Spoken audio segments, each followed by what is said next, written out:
Olá, seja muito bem-vindo à nossa primeira aula, aula do Profissão Trader.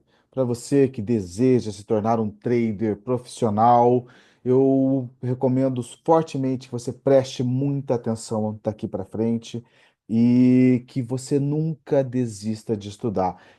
Essas aulas, elas vão te abrir o horizonte, vão te auxiliar nessa jornada que se inicia na sua vida.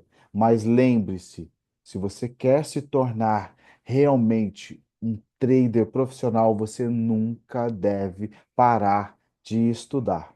Não caia nessas conversas que você escuta que ganhe R$ 2.000 por mês, por dia, perdão, abandone o seu trabalho, mande o seu chefe embora. Não acredite nisso, porque essas pessoas, elas têm muitos anos de mercado, tá? Elas vêm lá do pregão Viva Voz. E aí elas chegaram aqui com uma bagagem, um conhecimento que você não tem, e eles não vão conseguir, nem eu, nem qualquer outra pessoa, transmitir todo esse conhecimento para você em apenas algumas aulas.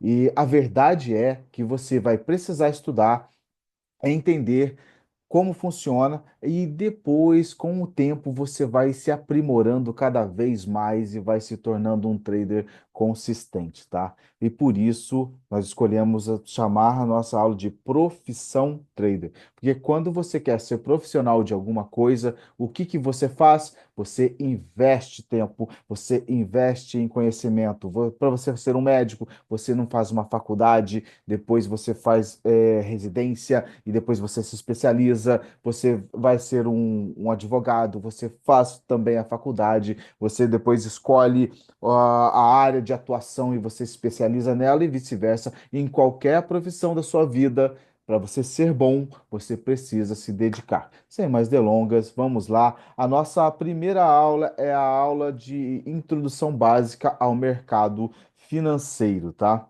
Então, uma aula básica para você entender ali, no geral, o funcionamento do mercado financeiro. Nós não vamos nos ater a explicar especificamente nenhuma área, mas vamos passar e você vai entender como que ele funciona num todo. Para lembrá-los que essa aula não se caracteriza como nenhum tipo de informativo de oferta, né? Nem uma solicitação e recomendação de compra ou venda. Isso aqui é apenas em caráter educacional. Vamos lá, então. O que é mercado financeiro? O mercado financeiro é um ambiente onde pessoas, empresas e governo negociam seus recursos financeiros. Ele serve para movimentar o dinheiro de quem tem sobrando, né? Que são os investidores. Ele tem o dinheiro, ele precisa investir esse dinheiro em alguma área. Já ouviu falar que dinheiro faz dinheiro, né? E investir esse dinheiro para pessoas que precisam, né, o governo ou as empresas, até mesmo pessoas físicas, nós já vamos ver isso um pouco mais à frente, promovendo então o crescimento econômico. Os investidores, mais as empresas que precisam do investimento, e o governo que utiliza desses investimentos também, eles giram a roda, a engrenagem da economia, tá? Ela ajuda lá a financiar projetos importantes, como a expansão de empresas, construção e infraestrutura, a parte do governo, né? Construções e infraestruturas, ou para o governo pagar suas dívidas. E vamos ver isso um pouquinho ali na frente, tá? E permite que pessoas invistam o seu dinheiro para fazê-lo crescer. Aí entra a área do investidor. Não é só quem tem dinheiro sobrando, você também pode ser um investidor. Você vai ver um pouquinho disso mais para frente, tá? A estrutura do mercado financeiro e os seus principais componentes. Ele é dividido ali em mercado de crédito, mercado de capitais, mercado de câmbio e mercado de derivativos. O que é o mercado de crédito, né? O mercado de crédito ali, ele é um sistema que oferece financiamento para pessoas e empresas, tá? No curto, no médio e no longo prazo, né? Tendo como o Banco Central responsável por controlar e normatizar esse mercado, tá? Já no mercado de capitais, o mercado de capitais é onde se negociam as ações, debêntures, derivativos, entre outros. A Comissão de Valores Mobiliários, que é a CVM, é o que regula esse mercado, tá? O mercado de capitais é onde nós vamos atuar ali no futuro como três. Vocês vão entender mais para o futuro ali, tá? Mercado de câmbio é onde se converte a moeda de um país pela do outro, tá? É onde compramos e vendemos moedas estrangeiras, como o dólar, que também se encaixa ali na vida do trader ali, tá? Mas assim, mercado futuro que nós também veremos mais para frente, tá? E o mercado de derivativos? O mercado de derivativos é onde se negociam títulos, né, que derivam o seu preço de um ativo subjacente. Eles podem ser usados para proteger o valor do ativo ou para lucrar no mercado no futuro, tá? Nós vamos explicar um pouco mais sobre derivativo mais para frente, mas ele serve para fazer hedge, entre outras coisas. E há também o mercado monetário, que é um ambiente onde se negociam empréstimos de curto prazo, normalmente com vencimento de um ano ou menos ali, que são mais para as pessoas físicas ali, que a gente não colocou aqui, tá?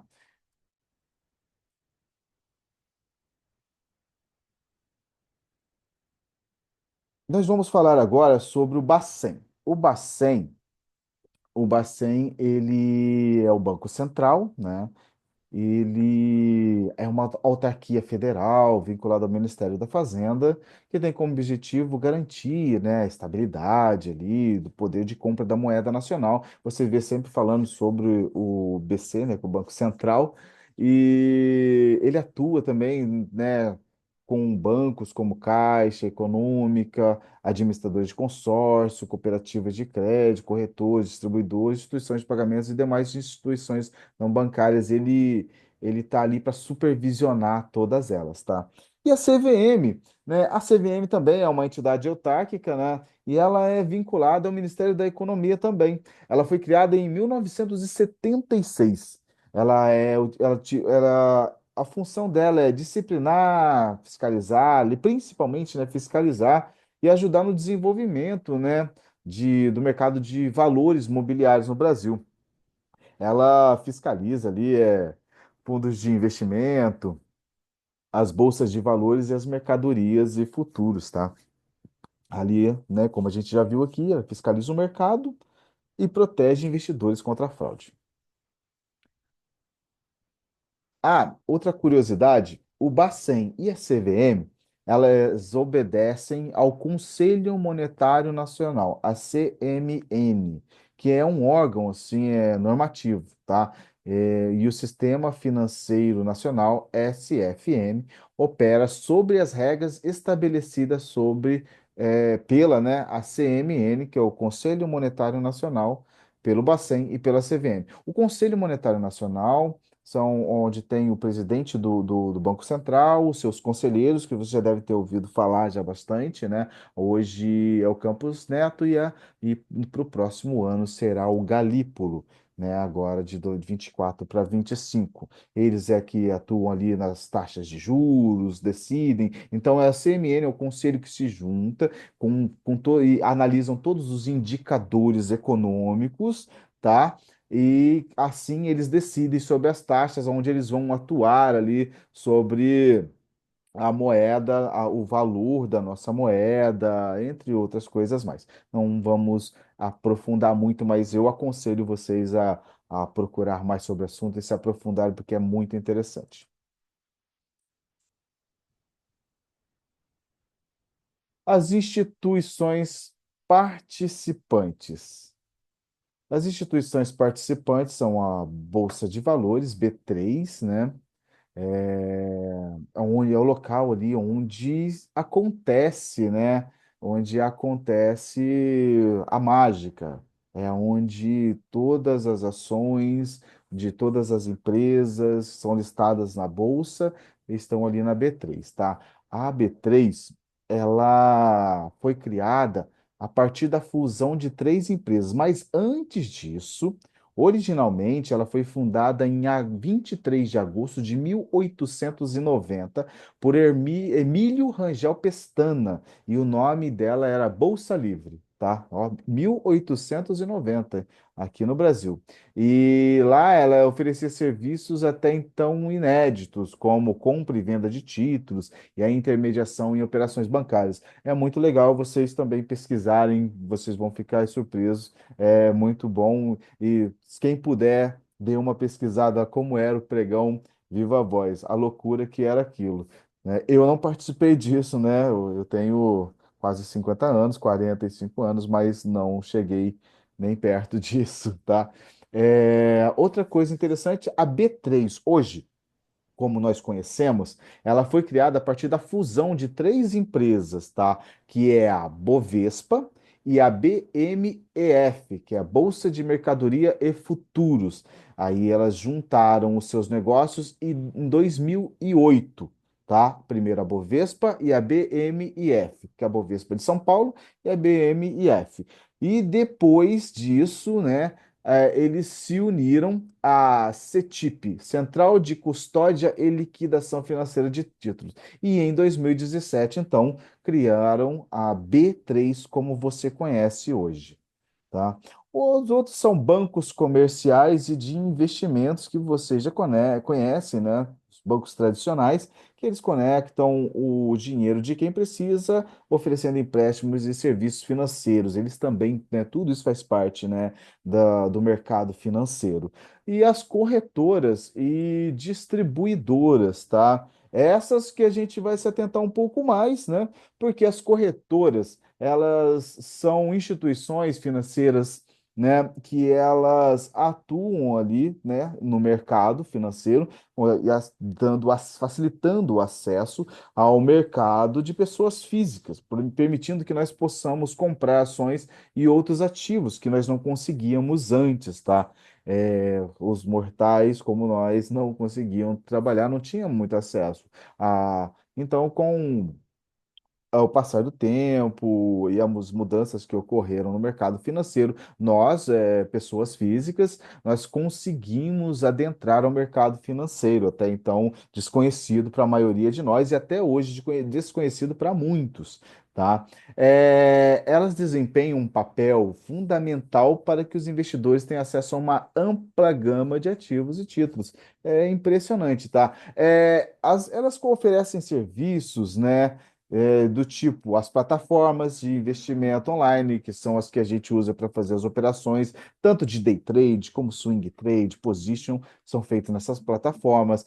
Eles estão com consultoria financeira. Ah, eu não quero ser trade, mas eu tenho um dinheiro e eu quero fazer esse dinheiro render. Então você pode entrar, né, depositar, abrir uma conta numa corretora, qualquer que seja. Temos muitas corretoras, BTG, Warren, Toro. Clear, Genial, né, Master, muitas, muitas mesmo, tá? E todas reguladas pela CVM, tá? Então elas dão a consultoria financeira se você não quer ser um trader, se você não quer correr o risco, porque o trader, ele é o cara do risco, tá? Ele é o cara do risco e é o cara que dá liquidez para a bolsa, tá? Tanto quem faz trade de futuros como quem trade ali no mercado à vista, tá? Também tem clubes de investimentos, financiamento para compra de ações, administração de custódia de títulos e valores mobiliários. Nós não vamos entrar muito nisso, mas estou só explanando para vocês o que cada corretora oferece, né? A distribuição de fundos de investimentos abertos, assessoria de especialistas, que é muito importante para você que quer se tornar ali um investidor e não quer correr risco e quer deixar que alguém cuide do negócio, do seu dinheiro para você, fazendo ele render o máximo possível, tá?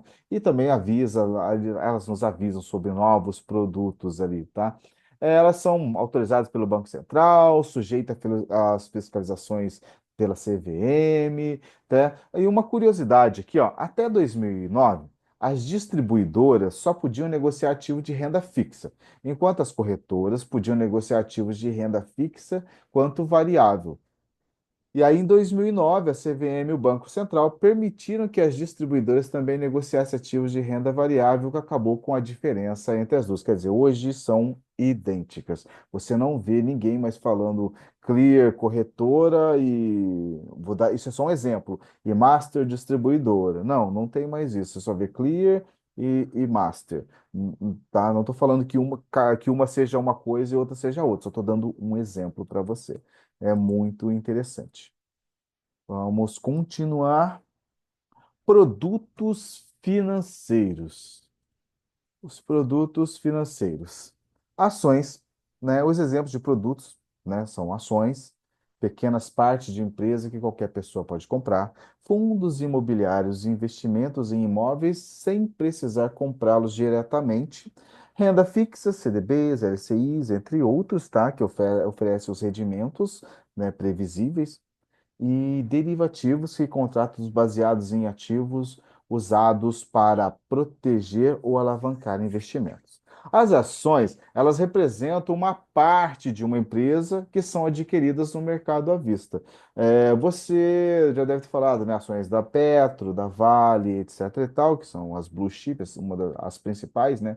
Umas das principais, além de ativos de bancos, entre outros ativos de várias empresas de todo o segmento que você possa conhecer. Se você deseja um dia investir em ações, eu aconselho que você estude um pouco mais sobre mercado, tá? Sobre o mercado de ações, como você vai distinguir se aquela ação é boa, se ela paga um bom dividendo, né? A saúde daquela empresa, é uma série de coisas. Cada item desse aqui você precisa estudar bastante antes de fazer. Então, nós estamos só introduzindo você ao mercado financeiro, tá? Então, quando você compra uma ação, você vira um sócio daquela empresa, tá? Eu sou um micro sócio, mas é um sócio, tá? Fundos imobiliários. Os fundos imobiliários, eles são um tipo de investimento que reúne o recurso de investidores para ampliar ativos imobiliários, como imóveis ou títulos, né? Existem os fundos de tijolo, né, que investem em imóveis, por exemplo, já deve ter ouvido falar de galpões, etc. Eles pegam esses investidores, eles aplicam, né, nesses ativos e vendem os títulos desses ativos. Então, por isso que já deve ter ouvido falar que são os FIIs de tijolos e os fundos imobiliários de papéis, tá? E os fundos de papel, que é investimento em títulos em si, tá bom? Renda fixa. A renda fixa é um fundo de investimento, né, que aplica seus recursos em produtos de renda fixa, como a gente já falou anteriormente, bem superficial. São títulos tipo Tesouro Direto, CDBs, letras de crédito, os CDBs, os LCIs são letras de crédito, tá? Entre outros. Eles são mais conservadores e de um risco muito mais baixo. Por exemplo, você pode comprar um CDB pré-fixado para 12 meses a 12% ao ano. Então, você sabe que você vai receber do seu dinheiro 1% ao mês durante 12 meses. No final de 12 meses, você vai receber, por exemplo, se pôs R$ 1.000, você vai ter 12% de R$ 1.000, R$ 120. Então, no final de um ano, você vai sacar de novo os seus R$ 1.000 com um acréscimo de juros de 12%. Para que que serve isso? Ele é um crédito, você vê o CDB, ele é um crédito que você empresta o seu dinheiro para o banco e o banco te promete devolver esse dinheiro acrescido de juros por um determinado período.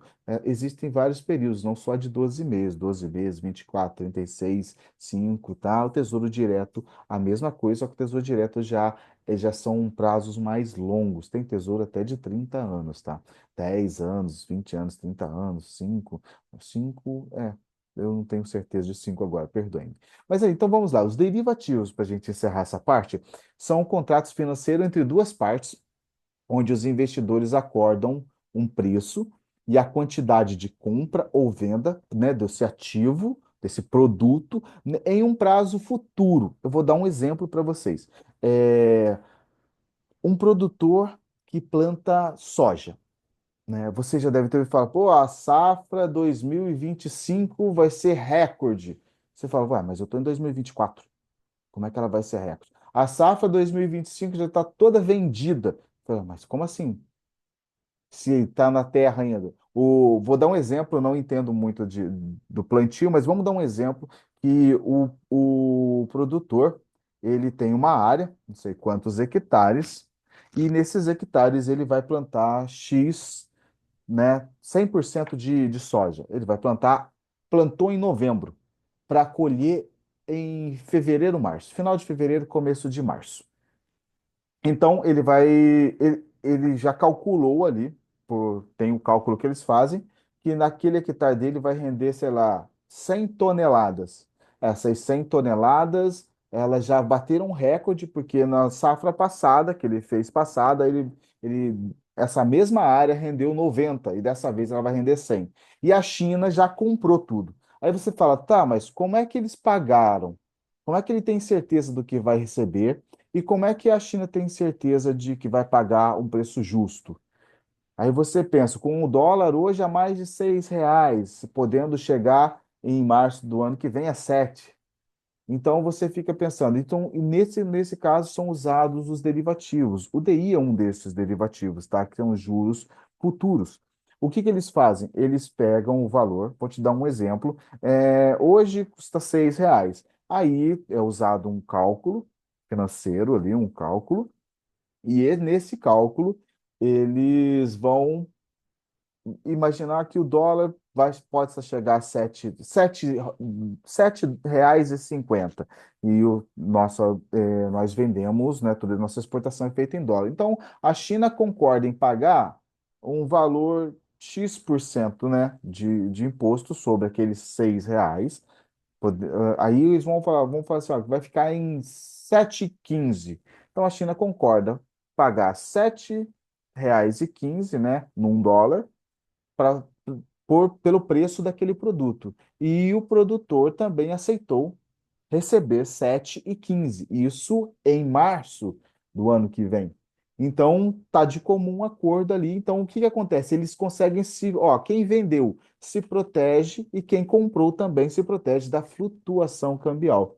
Nesse caso, há outros casos que se utiliza também como investimentos e tudo mais, mas nesse caso, para você entender como é que funciona é, a, o acordo entre o investidor e a parte interessada, o comprador e o vendedor, no caso desse nosso exemplo. Então, é assim que ele se protege. Por exemplo, acordaram em 7,15, foi vendido 100 toneladas de, de grãos, né, de soja a R$ 7,15, sei lá, o quilo, ou. É o quilo, vamos pôr o quilo, vai ficar mais fácil. Dá sei quantos mil reais lá. Mas se o dólar, naquele período, quando chegar lá em março, o dólar tiver R$ 6,90, o, o produtor ele tem um lucro a mais, perdão. Ele tem um lucro a mais ali, porque ele vai receber 7,15 já acordado em contrato. Mas ele está pagando, o custo dele até aquele momento foi de 6,90. Nisso, o comprador, no caso a China, eles estão tomando um prejuizinho, vamos dizer assim, mas não fora do acordo. Então, para eles está acordado, porque eles estão se protegendo da flutuação cambial. A mesma coisa ao contrário. Se chegado no dia da entrega, no dia que vai despachar aquilo, vai ser a colheita, o dólar tivesse 7,60. Então, quem está protegido ali é no caso, o comprador, tá? Nisso, você consegue perceber que, como é de comum acordo, eles estão seguros ali por esse investimento feito através de derivativo, tá? O valor do derivativo depende do outro ativo, depende da ação, depende do índice, depende de um item físico. Esse é só um exemplo, tá? Então pode ser várias outras coisas, tá? Os derivativos também são utilizados para fazer hedge, fazer proteções em carteira, sabe? É muito amplo. Então eu aconselho que vocês se debrucem mais, se caso ficarem interessados, se debrucem mais sobre isso, porque é um tema muito amplo, dá para ser um curso só disso, tá? Só de derivativos. Vamos passar. O funcionamento básico da Bolsa de Valores. Como é o funcionamento básico da Bolsa? A Bolsa é o mercado onde vendedores e compradores decidem o preço das ações com base na oferta e na demanda. Se muitos querem comprar, o preço sobe. Se muitos querem vender, o preço cai. Isso é básico de oferta, né, e demanda. Muito simples. A gente pode ter um exemplo bem recente. Na pandemia, por exemplo. Na pandemia, o álcool em gel, que era o objeto mais desejado da população, quanto não chegou a custar 1 litro de álcool em gel. E mesmo assim, com o valor absurdo, eu cheguei a ver gente pagar R$ 40 em 1 litro de álcool e que custa R$ 6,90. É, brigar por isso, querer estocar, mas não poder, além de tudo, além da escassez, né, que é gerada pela demanda, né, demasiada, o preço sobe muito e o produto se torna escasso. A mesma coisa na oferta. Hoje, se você vai no supermercado, tem muito mais álcool, né? E o preço que chegou a alguns lugares incríveis, R$ 70, né? Que a especulação faz parte, lei da oferta e da procura e da demanda, né? O preço retorna aos seus patamares, tá? Assim como quando não há demanda e a oferta é maior, o preço tende a diminuir. Por isso eu sou super a favor de que haja concorrência em todas as áreas, porque é a concorrência que faz aumentar a oferta e assim faz com que o preço ele caia, tá? Os indicadores importantes, o índice, o Ibovespa, que é um índice, né, que é o Ibov, tá?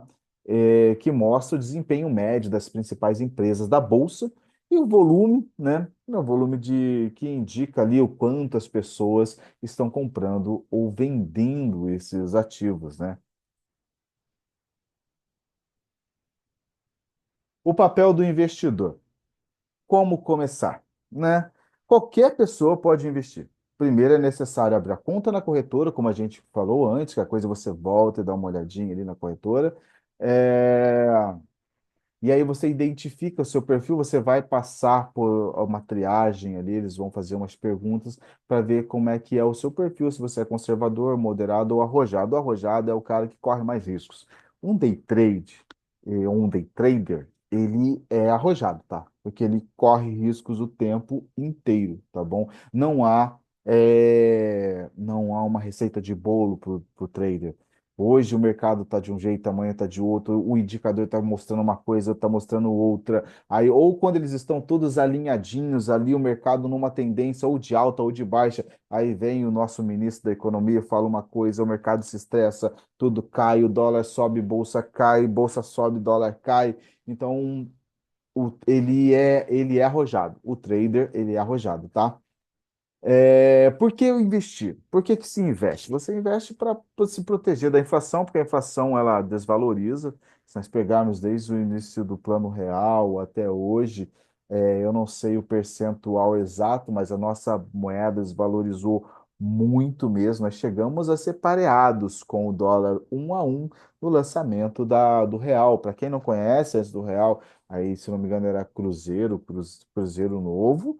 Aí veio a unidade real de valor, que é o RV, ela foi equilibrando acabando com a hiperinflação que nós tínhamos. Nós tivemos uma hiperinflação, tá, pessoal?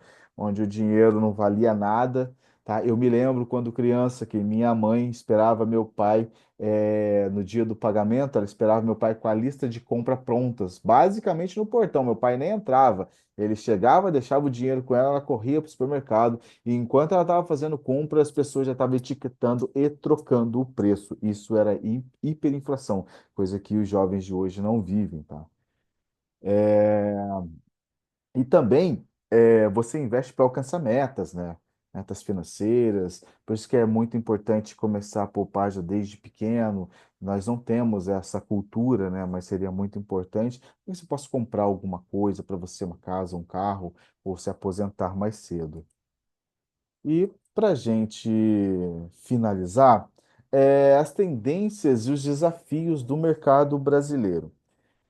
As novidades no mercado agora são as fintechs, né? Que são as empresas de tecnologia que facilitam os investimentos e empréstimos com menos burocracia. São os bancos hoje que nós vemos, vou dar um exemplo, Nubank, Inter, Neon, né? Entre outros que estão nascendo e outros que nascerão aí, né? Mas esses são, acredito, sejam os mais conhecidos, né? Então eles vieram e mudaram todo o sistema financeiro ali, porque antes você precisava ter uma conta corrente num determinado banco. E essa conta corrente você tinha que comprar aquelas cestas chatas lá e ficava pagando tarifa todo mês. Eu me lembro de pagar R$ 100, cento e pouco de reais de tarifa bancária todo mês, tendo ou não dinheiro ali, você tinha que pagar. E se você ficasse sem dinheiro na conta, aquelas tarifas iam se acumulando, e quando você recebia um dinheiro e caía na conta, eles descontavam aquela tarifa, tá? Então, hoje, com as fintechs, os bancos digitais, eles não cobram mais isso. E também deram um acesso mais fácil a empréstimos, né? E alguns bancos também, eles são como corretoras, tá? Eles também têm ali como vender ativos, eles também vendem derivativos, CDBs, LCIs, vendem ações. As fintechs vieram para mudar, mudar ali o nosso mundo, né? Hoje, como nós enxergamos hoje, não existia antes. Não tinha isso antes, tá? Como eu disse para vocês, você tinha que ir no banco, você tinha que sacar no caixa eletrônico, você pagava tarifa para poder fazer uma transferência, ou você fazia um TED para cair no mesmo dia, que custava, para cada TED eu chegava a pagar de 8 a 10 reais por transferência. Então você tinha que planejar muito bem como você ia fazer os seus pagamentos, tá? Aí tinha os docs que você é, fazia hoje para poder cair amanhã, você programava também, tudo eles cobravam, tudo. E as fintechs vieram e mudaram tudo. E agora também tem essa sigla ESG. Eu não vou falar em inglês o que é ESG, porque o meu inglês não é muito bom, né? Mas assim, ó, ela quer dizer ambiental, social e governança, tá? O conceito dela de uma empresa comprometida com boas práticas ambientais, sociais e de governança. Por que que ela está aqui? Porque, como ela é uma sigla nova muito utilizada e adotada por algumas empresas, muitos investidores, aqueles que investem pesado, investem mais alto, eles estão procurando empresas com esse perfil. E aí eles investem. O que que acontece quando há um grande investimento numa empresa? As suas ações sobem, o valor dessa empresa sobe, tá? E o valor das ações sobe. Se você investe ali no momento certo e vem um grande investidor junto e traz consigo outros investidores, você consegue lucrar com o aumento daquela ação e também com o aumento do dividendo, tá? Só para explanar um pouquinho, ó. O SG ele pode ser aplicado de duas formas: internamente na gestão da empresa ou externamente para analisar uma empresa. Só para você entender, tá? Ele é importante, pessoal. Ele mostra o quanto a empresa está buscando minimizar assim, os seus impactos no meio ambiente, né? Como resíduos, né? Os descartes de resíduos e materiais. A construção de um mundo mais justo e responsável, com trabalhos ali voltados mais para é, diminuir. o racismo, né, entre e as desigualdades ali que existem. Também investimentos na sociedade, em projetos sociais. Então, isso é um compilado bem simplesinho do que pode ser ESG, então que vocês devem se preparar aí para procurar quem quiser investir no futuro em ações e empresas. E para encerrarmos aqui essa aula hoje, os desafios que nós temos, né, no mercado financeiro é a educação financeira, tá? Porque ninguém conhece. Quase ninguém conhece, ninguém sabe e não entende como funciona o mercado financeiro. A partir de agora, você tem uma pequena ideia de como funciona esse vasto mercado financeiro, tá? Ele não é só isso que nós falamos. Cada item desse tem um subitem, que tem um subitem, que tem um subitem, e aí você vai destrinchar tudo no futuro. Eu tenho certeza que você vai querer, para você ser um profissional, para você ser um trader, não só um day trade. Você ser um trader, você vai desmiuçar tudo isso, vai entender como é que funciona, tá? Regulação e estabilidade, né? A economia precisa de regras claras e estabilidade para atrair mais investidores. Aí já é um pouco mais do papel da CVM, do Bacen, mas nós juntos investindo faz com que eles trabalhem mais, eles se esforçam muito. A nossa. ah, o nosso mercado financeiro já se ampliou muito, melhorou muito e ele se democratizou e abriu as portas para qualquer um, tá? Desde um pouco antes da pandemia, o brasileiro já começou a se atentar um pouco mais para o mercado financeiro num todo, tá? Não estou falando só de trade. E aí, em 2020, com o fechamento de tudo, as pessoas, a bolsa viu a quantidade de investidores dar um boom, assim, passados milhões aí, certo? Um forte abraço para você, espero que você tenha gostado. Na próxima aula, nós vamos falar um pouco mais sobre estruturas já dentro da plataforma, tá? Vamos falar sobre suporte, existência, vamos ensinar vocês a marcar as regiões mais importantes ali do gráfico e já vamos mostrar para vocês como é que nós utilizamos um desses indicadores que nós usamos para as nossas operações. Um forte abraço a vocês e fiquem com Deus.